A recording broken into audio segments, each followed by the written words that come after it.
So this is our text, Paradise Lost, Book 1.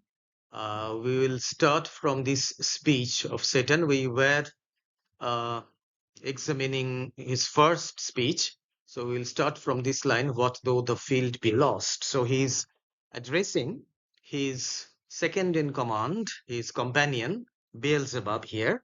So, and he is now going to make his first speech, and he is saying that uh,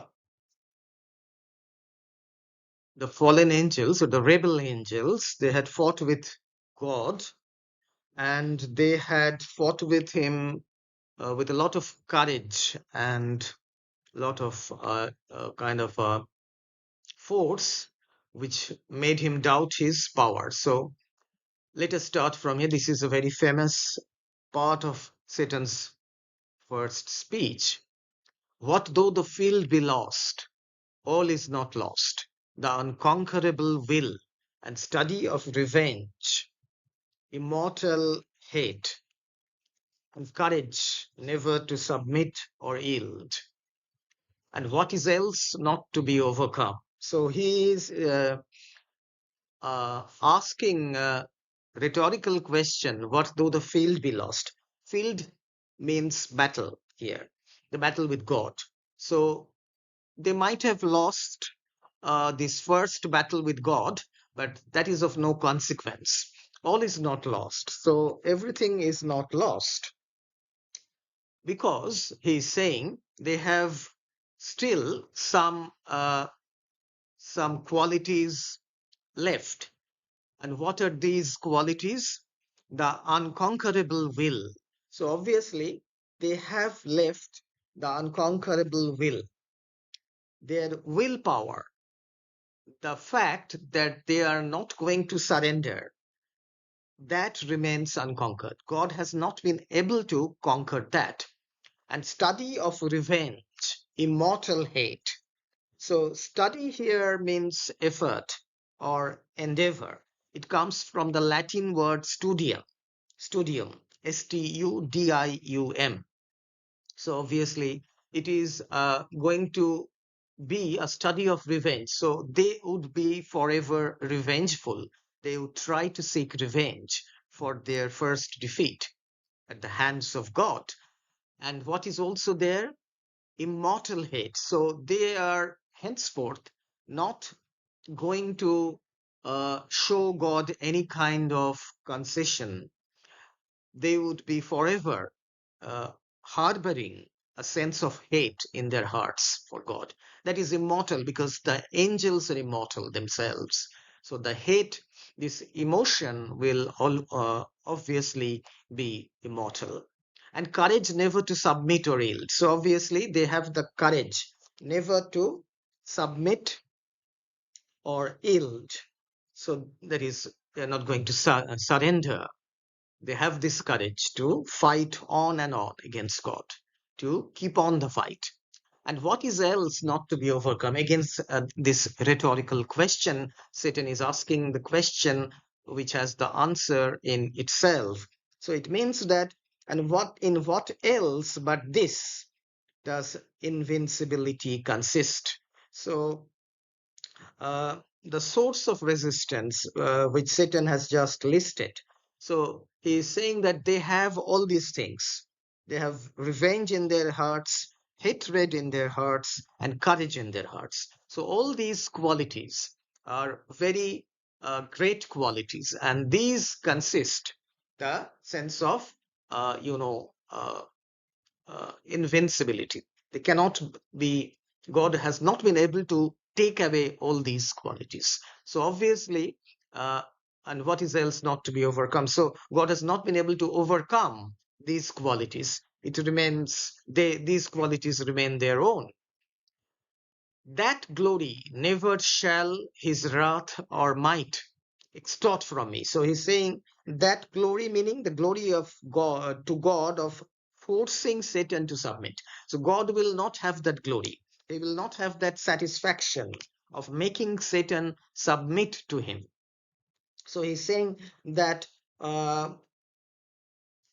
they will never submit to him.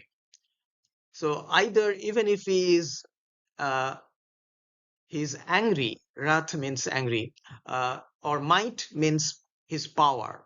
So it will not extort from me, it will not take away from me. To bow and sue for grace with suppliant knee and defy his power, who from the terror of this arm so late doubted his empire. So he's saying that it would be beneath his dignity to get down on one knee and sue for grace. That is, sue for grace, meaning uh, to call for mercy, to ask for mercy from God.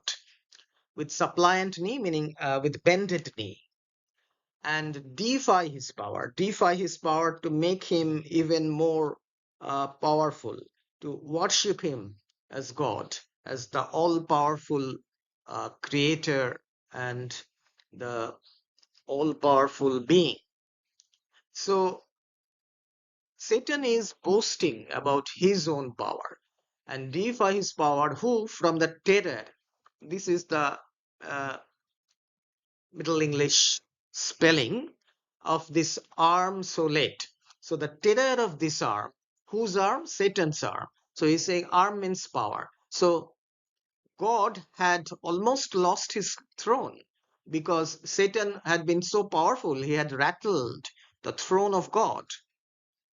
So Let doubted his empire. So doubted his empire, meaning that he was doubting, or he had strong doubts that he would be able to hold on to his power in heaven. That were low indeed. So since he was able to, you know, kind of force God to almost to a defeat. So only his thunderbolt saved him from losing to Satan. So he's saying that, so do something. I should not do something which will obviously, which will uh, make,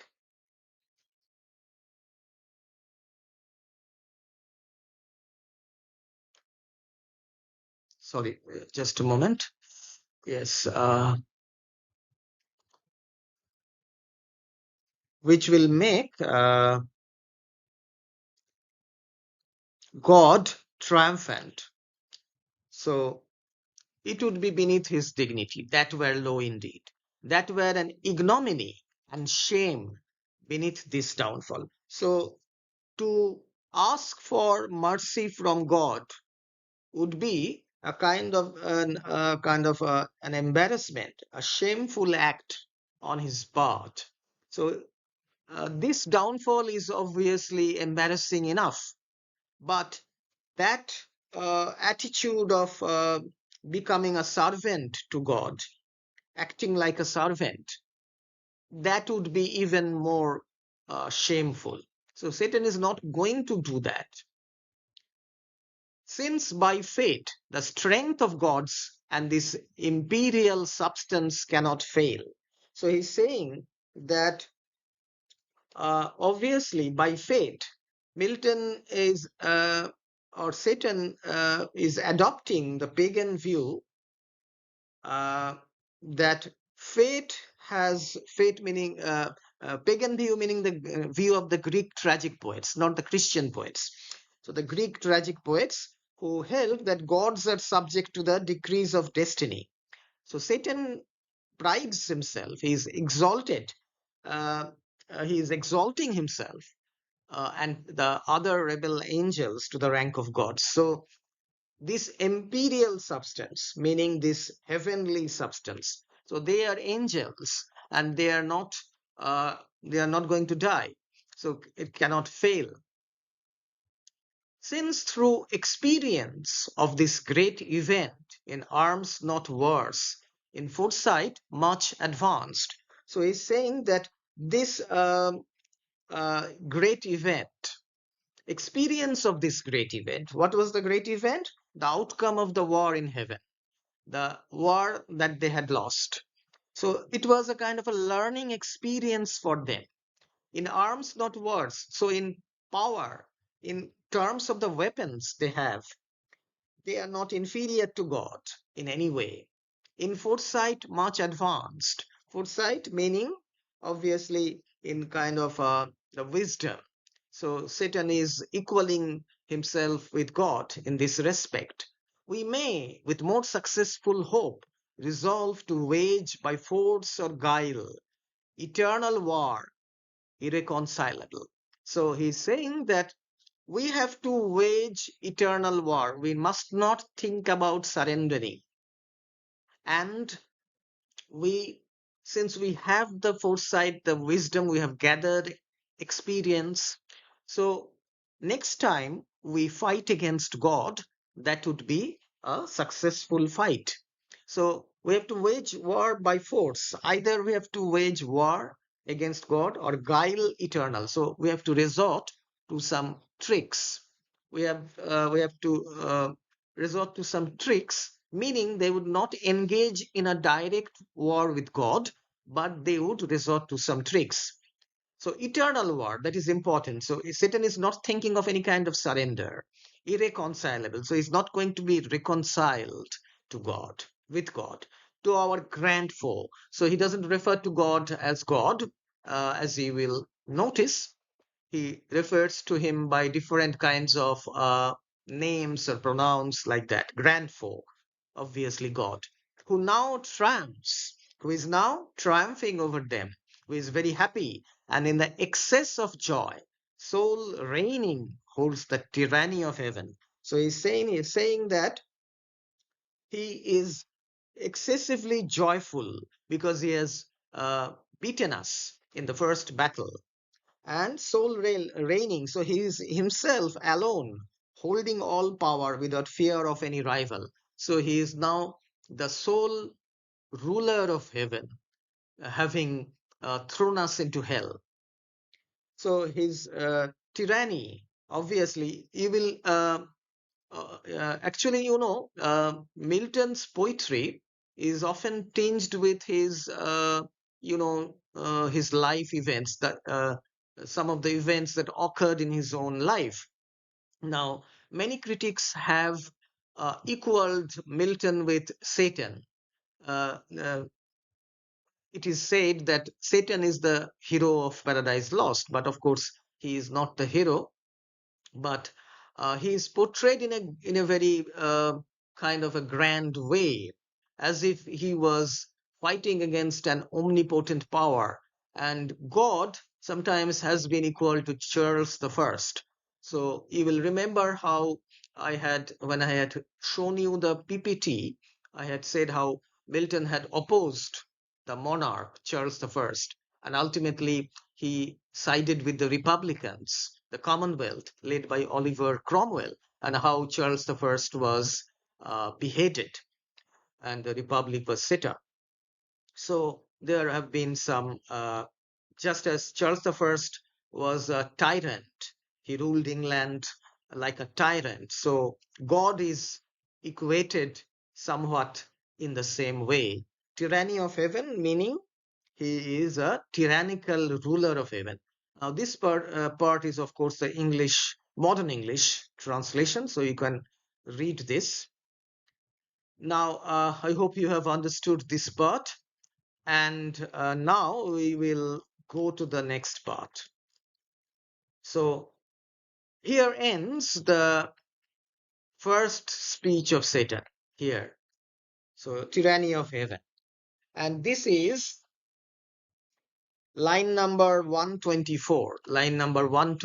So line number 124 concludes the first speech of Satan. So you can make a note. So spake the apostate angel, though in pain, vaunting aloud, but racked with deep despair. So he's obviously he ends his speech He ends his speech here, and Milton says that so spake the apostate. Apostate is one who falls away from faith or loyalty. So Satan was not a loyal angel anymore. He was a rebel angel, the leader of the rebel angels, an angel who had rebelled against God. So apostate means a fallen angel, though in pain. Obviously, he was shouting and he was trying to pretend that he had all the confidence and power still with him, but he was suffering immense pain. Vaunting aloud, meaning obviously he was shouting, or he was saying within a bold voice, but racked with deep despair. So he is uh, obviously didn't know as such now what to do really, but he had the responsibility of addressing his fellow rebel angels. And him thus answered soon his bold compeer. So after Satan had ended his speech, it was the turn of his peer. Compeer means comrade, companion, or peer. That is Beelzebub. So now Beelzebub's first speech begins from line number 128.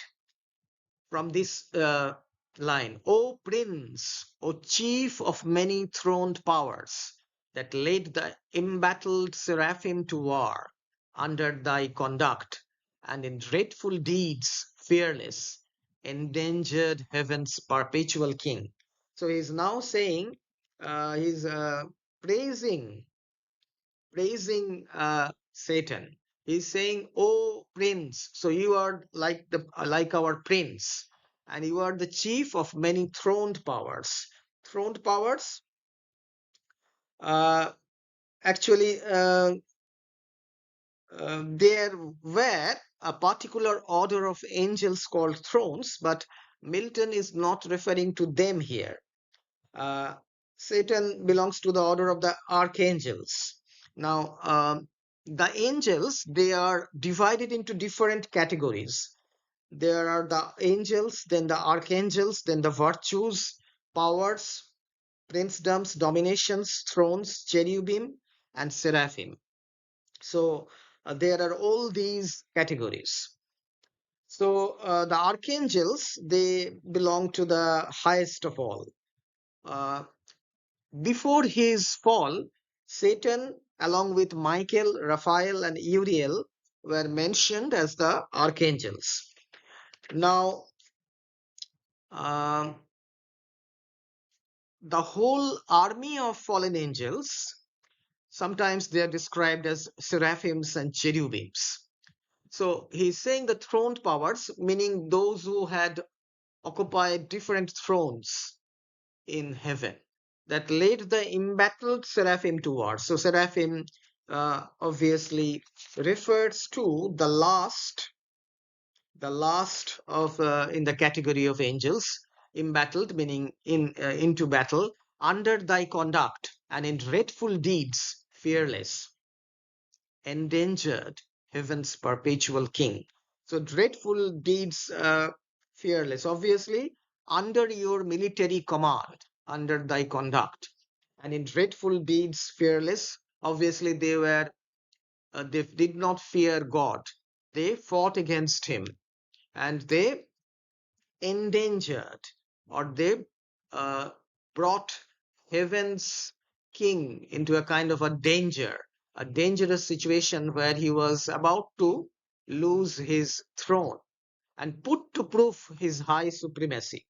Put to proof obviously means tested. His high supremacy was tested. So, whether upheld by strength or chance or fate, too well I see and rue the dire event. So he's saying that uh, now I, as Beelzebub is saying here, that I can now see that we had jointly resisted and waged a war with God and tested his supremacy. But whether he was upheld by strength or chance or fate aided him, destiny was favorable to him.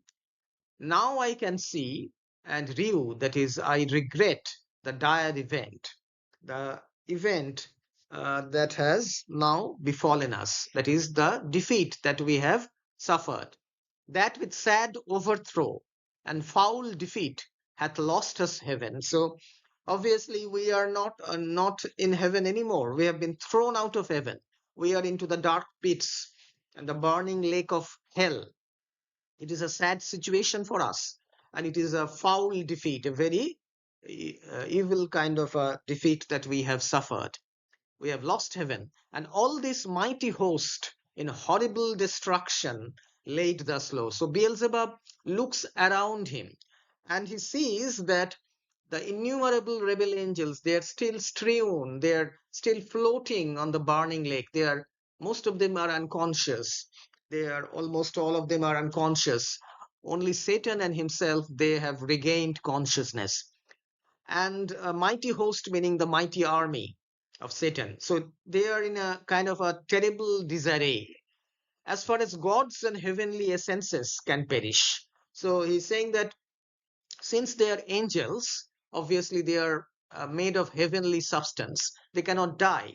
But as far as possible, they have suffered and they are suffering. For the mind and spirit remains invincible. So as Satan, he is echoing Satan's speech, the first speech. You will recall how Satan has said that his mind is unconquerable. So it remains invincible. It cannot be conquered.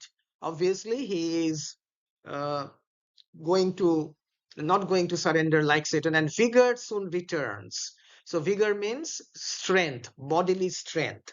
So he's saying that whatever you know kind of setbacks we have suffered, that is not going to affect our morale, and that is not going to affect our physical strength, because it will come again, it will return. Though all our glory extinct, and happy state here swallowed up in endless misery. So our glories are no longer there. So because obviously because of the thunderbolt that they had that was inflicted on them by God, their former brightness has diminished, and the glorious state that they had occupied in heaven, that is no longer to be. So the happy state here swallowed up in endless misery. So it is extinct, quenched. Extinct meaning quenched. It is no longer in existence. And he's saying that, but what if he, our conqueror, whom I now of force believe almighty, since no less than such could have overpowered such force as ours. So he's saying that if our conqueror, that is God, he is also not referring to God, by his name, but he's saying the conqueror who has defeated us, and I am compelled to believe that he is almighty, because he says that no less than an almighty power could have conquered us. Great power that we represented, the great force that we had.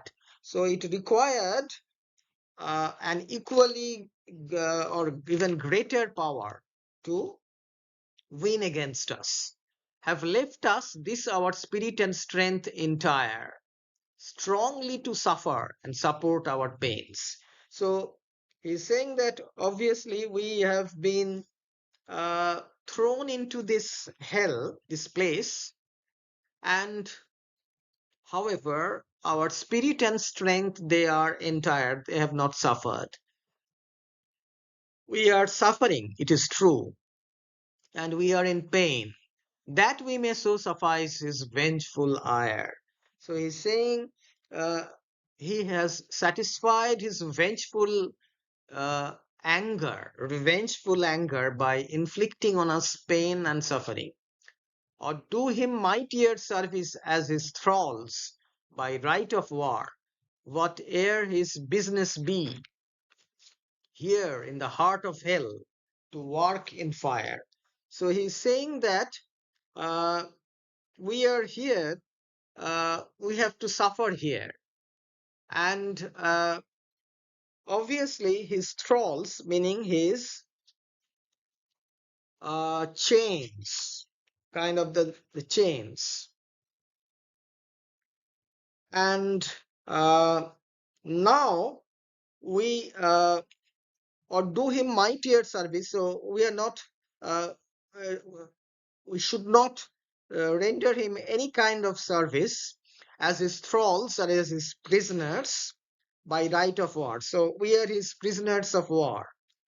Whate'er his business be, so whatever his business might be, here in the heart of hell to work in fire or do his errands in the gloomy deep. So if he wishes us to do some things, some work here in the gloomy deeps of hell, what can it then avail, though yet we feel strength undiminished or eternal being to undergo eternal punishment? So he's saying that we uh, obviously our strengths are undiminished and we are eternal beings.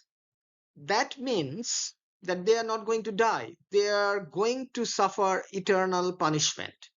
So since they are not going to die, their punishments will be eternal, it will continue throughout.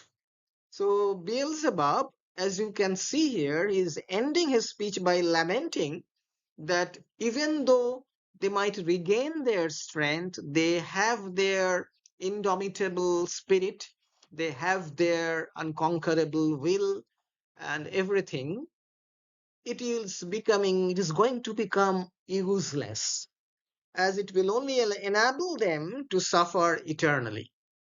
So Beelzebub is not so hopeful of regaining heaven as Satan was. So he is somewhat in a kind of doubt. So obviously, this speech of Beelzebub, it shows that he is kind of a not so hopeful. He is doubtful. So he ends his speech here, and it begins from line number 128, and it ends here, that is line number 155, to undergo eternal punishment. So he's asking this question he's putting this question to Satan. So what should we do? Now, when Satan hears these words of Beelzebub, he is obviously not very happy, not very satisfied. He immediately answers Beelzebub with the following second speech. And Satan's second speech begins from line number 137. Whereto, with speedy words, the arch-fiend replied, fallen cherub, to be weak is miserable, doing or suffering. So he's saying that you are a cherubim, you are an angel. So uh, obviously, he is quick. Satan is quick to rebuke Beelzebub's doubts. He's saying that those who are weak and miserable, obviously, whether they do anything or they suffer, they are going to remain like this. But of this be sure, to do aught good never will be our task. So we have to make one thing our motto.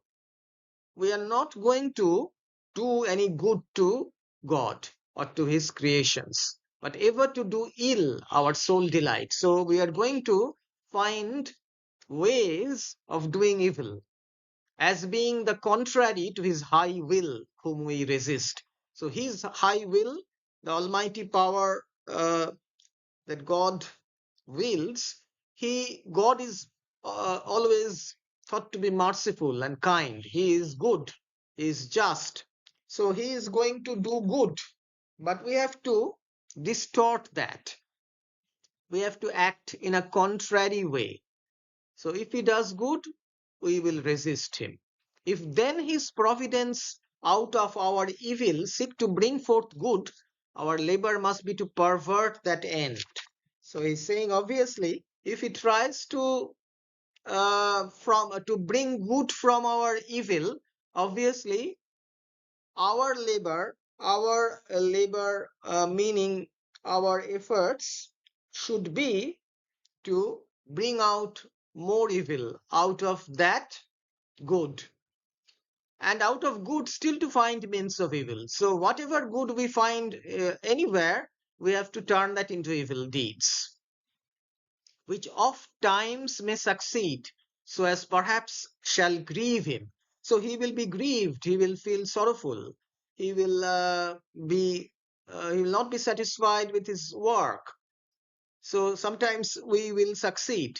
If I fail not and disturb his inmost counsels from their destined aim. If I fail not, so if I do not fail in my uh, if I'm not mistaken, fail not meaning in the sense of not mistaken.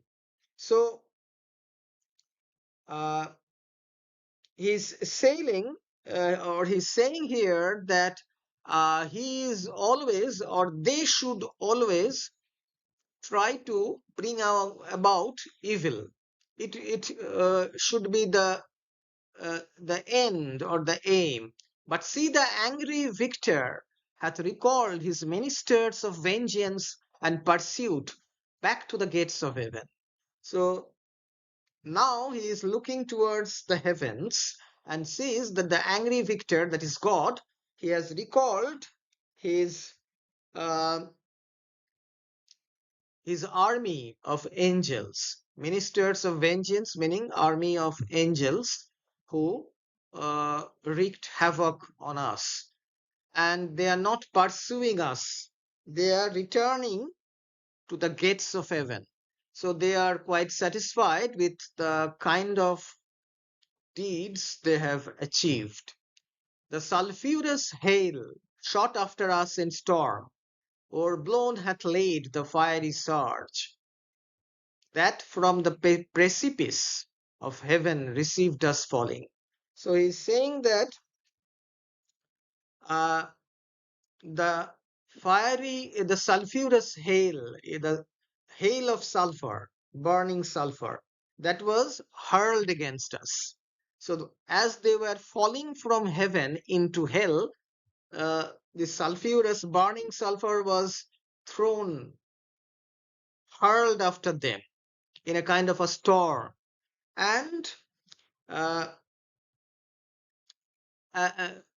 laid here means caused to lie down or calmed. Actually, owing to the storm of hail having blown over, the fiery waves of the burning lake have subsided. So the storm is not blowing, so the fiery lake of hell is now much calmer. The fiery surge that from the precipice of heaven received us falling. So when we are falling from the edge of heaven, and the thunder, winged with red lightning and impetuous rage, perhaps had spent his shafts. So the fiery surge, of course, during the storm, the fiery waves rose very high, as if to receive the angels. But now they have subsided, and the red lightning and the impetuous rage of the storm is not to be seen now. So the shafts, that is the shafts here mean the kind of arrows that were shot after them, the fiery arrows, and ceases now to bellow through the vast and boundless deep. So the tremendous sound of the storm that was echoing all throughout the hollow rounded hell, it is not to be heard now. Let us not sleep the occasion, whether scorn or satiate fury yield it from our foe. So now let us not sleep, meaning let us not lose this opportunity. So it might be scorn, contempt for our fallen state, or maybe he is now satisfied and with his fury or anger having taken its course, so he has yielded us a little bit of rest, our foe meaning God. Seest thou yon dreary plain, forlorn and wild, the seat of desolation, void of light? So they were lying on the burning lake, or they were now standing, the two of them, and the others were lying there. Now Satan points out to Beelzebub to a dreary looking plain, a solid fire. It's not liquid fire, but solid fire, fiery plain. It is forlorn and wild, so it's a very lonesome sight, which Satan uh, points out to Beelzebub. And he's saying that let us, it is a seat of desolation, void of light, so there's no light, save what the glimmering of these livid flames casts pale and dreadful. So he's saying that it is not a hill as you had seen the description earlier. There is a kind of a livid flame that lights up the darkness. So that kind of flame is there. Thither let us tend from off the tossing of these fiery waves. There rest, if any rest can harbor there. So he is asking Beelzebub to move on to the fiery plain from this fiery lake, and if possible, take some rest. And reassembling our afflicted powers, consult how we may henceforth most offend our enemies. So let us now move on to that fiery plain and reassemble our fallen angels. Let us reassemble our fallen angels. And obviously, our afflicted powers, meaning our defeated powers, that is the fallen angels.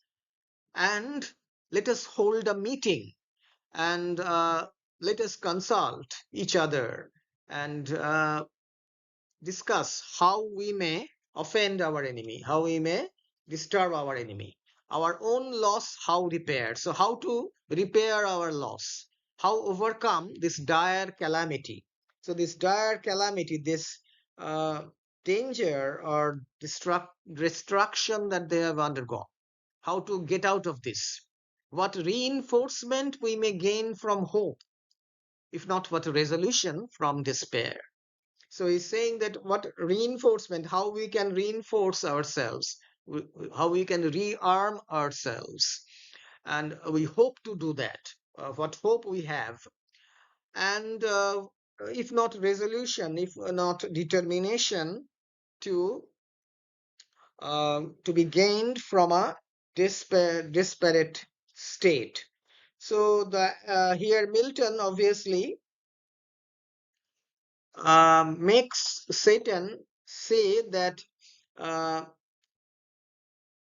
they should not remain in the fiery lake, and if they cannot gain any reinforcement from hope, they should consult what resolution they can gain from despair. So, what firmness or determination we may reach from the utter hopelessness of our situation. So, obviously, this is Satan's second speech, and this ends uh, with line number 192. So you should mark all these lines and note what he is saying in each of his speeches. So he begins by rebuking Beelzebub and ends by proposing that they should move to the fiery plain. So now Milton describes how he is going to uh, move, and you will get the epic similes. Now, the epic similes, obviously, it is an epic convention. All the epic poets from Homer to Virgil and other writers of epics, they have used these epic similes. It is also called the Homeric similes or the long-tailed simile, where Milton is going to describe Satan's huge form or his huge bulk, and he's later going to describe his big shield and his staff. Thus Satan, talking to his nearest mate, with head uplift above the wave, and eyes that sparkling blazed, his other parts besides prone on the flood, extended long and large, lay floating many a rood in bulk. So now is coming the first of the epic similes. So Satan, uh, he talked to his nearest mate, obviously companion Beelzebub, and the poet is describing Satan how he is lying in this burning lake. His head is uplifted above the waves of the fiery lake. His eyes are sparkling with hate and anger. The other parts of his body, they are prone on the flood, that is, they are floating on this fiery lake. They extended long and large, lay floating many a rood. So they were floating many a mile, kind of a many a distance. So obviously Milton is going to describe Satan's huge bulk. And here comes the epic simile. Lay floating many a rood, in bulk as huge as whom the fables name of monstrous size. So the fables meaning the Greek or Roman myths. So Milton will refer to the Greek and Roman myths as well as to the Bible when he refers to the Leviathan. So who were these, uh, uh, beings who were of monstrous size? Titanian or earthborn, that word on Jove. So who was Titanian or earthborn? The Titans and the giants. Now the Titans were the earlier race. They were born of the earth. Earth is referred to as Ge, Ge, Ge. And heaven is referred to as Uranus, Uranus, and who ruled over them. So the Titans, we should remember, were the earlier race of individuals or giants. Now giants came later. So the Titans were of the earlier race, and they were born of earth and heaven. They rebelled against their father, Uranus, and they dethroned him and set up their own rule. Now, the king of the Titans was Saturn, Saturn. Saturn ruled over the Titan race. Now, Saturn had a son called Zeus, who in turn rebelled against his father. Zeus meaning, of course, Zeus. Who is Zeus? The king of the gods. So Zeus was the son of Saturn. So this is a bit confusing, but we have to remember all these, the family lineage. So Zeus rebelled against his father and the Titans and drove them down to hell, that is Tartarus. So Tartarus, Tartarus. Now Titanian or earthborn, born of earth, gay, that word on Jove.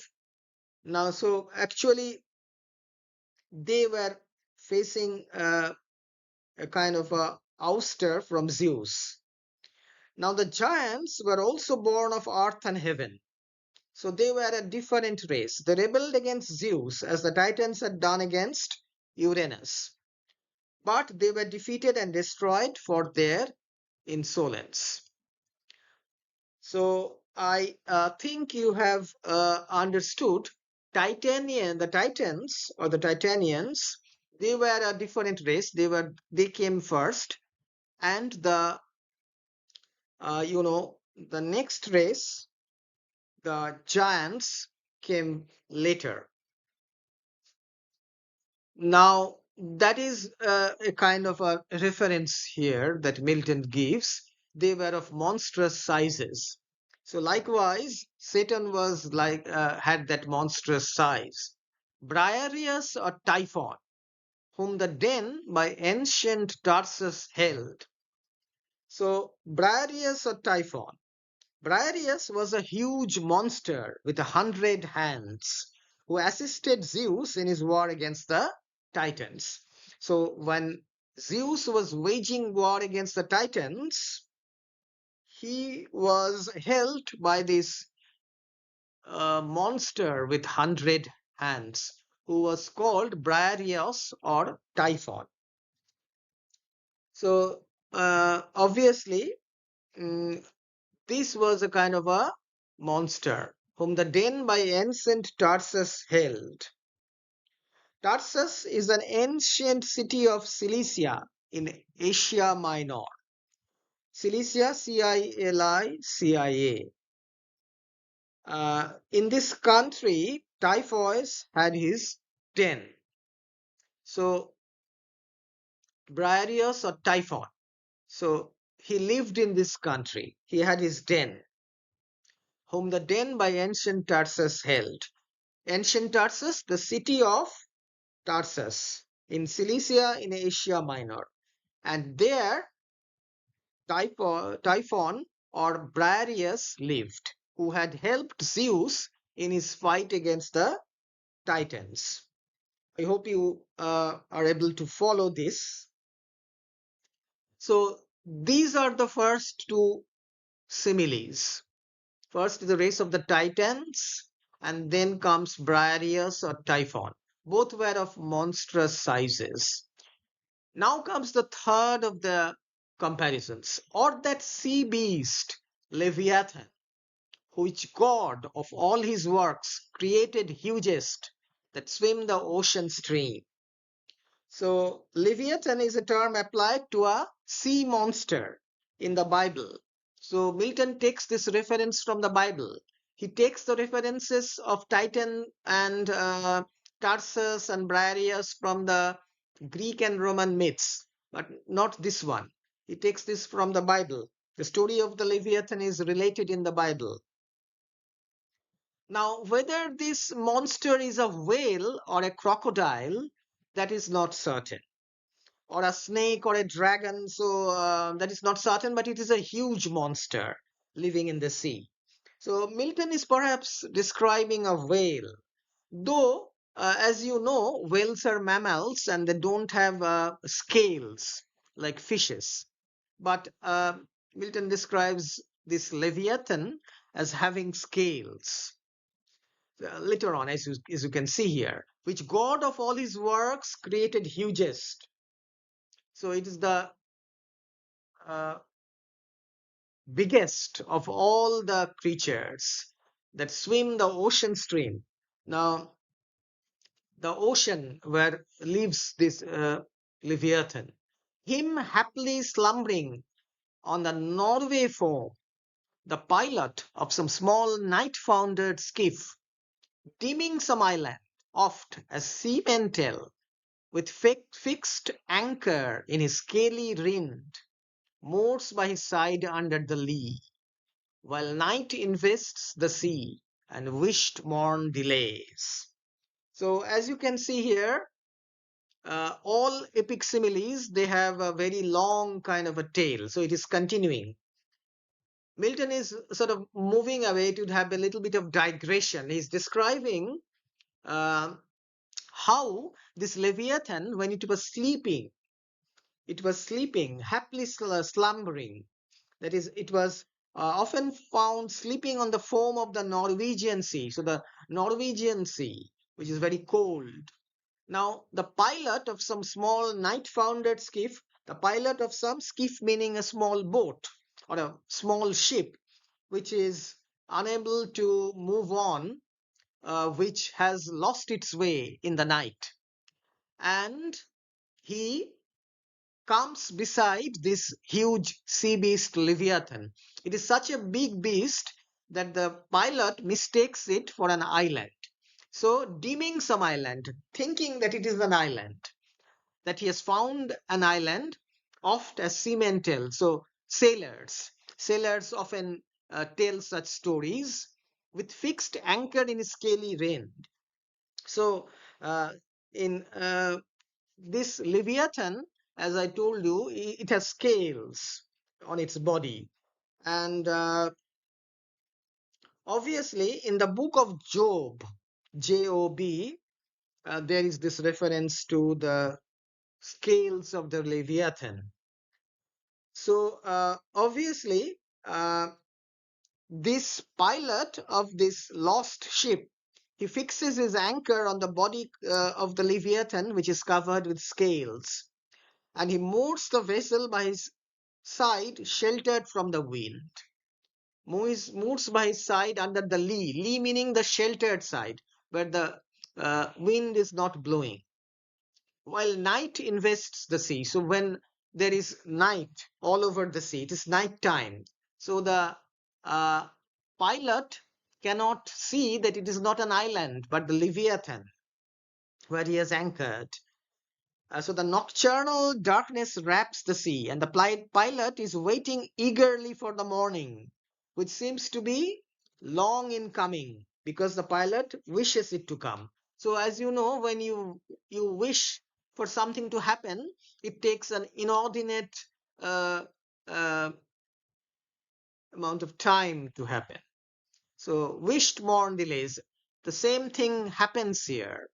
So moves by his side under the lee while night invests the sea and wished morn delays. So stretched out huge in length, the arch-fiend lay, chained on the burning lake. So this is the comparison. Uh, Milton is comparing Satan's huge body with the Titans, with Briareus, and with Leviathan. So stretched out huge in length. So the epic simile is coming to an end here. So stretched out huge in length, the archfiend lay, archdevil lay, chained on the burning lake, nor ever thence had risen or heaved his head, but that the will and high permission of all ruling heaven left him at large to his own dark designs. So he would not have been able to even raise his head from the fiery lake, as Milton says, because he was chained there by God, by God's omnipotent will. But that the will and high permission, so God willed so that Satan will be able to raise his head and stand up. So high permission of all ruling heaven left him at large to his own dark designs. So God has given us uh, the power to think, the rational faculty, and Satan is also given that faculty. He is free to harbor good thoughts or bad thoughts. But Satan, of course, wishes to do evil, as we have seen. So God is not going to interfere in his thoughts. He's not going to impose his thoughts. So whatever he does, he will not prevent him. Why? That with reiterated crimes he might heap on himself damnation. So reiterated crimes, meaning he has already been damned. He is thrown into hell. But he will commit more and more crimes. Reiterated repetition. The crimes will be repeated. He will now heap on himself damnation, eternal damnation, while he sought evil to others, and enraged might see how all his malice served but to bring forth infinite with goodness. So he will wish evil for others, but he will not succeed. He will be enraged, he will be extremely angry when he will see that all his malice, that is his evil designs and evil mind, will only bring forth infinite goodness of God, grace and mercy shown on man by him seduced. So man, that is the first man and the first woman, Adam and Eve, they were seduced by Satan, and they were uh, evicted from the Garden of Eden. But he was very satisfied. Satan was very satisfied with his designs that he had brought about this. But uh, ultimately, man will gain the redemption, the salvation, grace and mercy will be shown to them by the Son of God, because the Son of God, that is Jesus Christ, will sacrifice his life for the redemption of mankind. So we will continue with this text, of course, in my next class on Monday. And I hope that you have followed and understood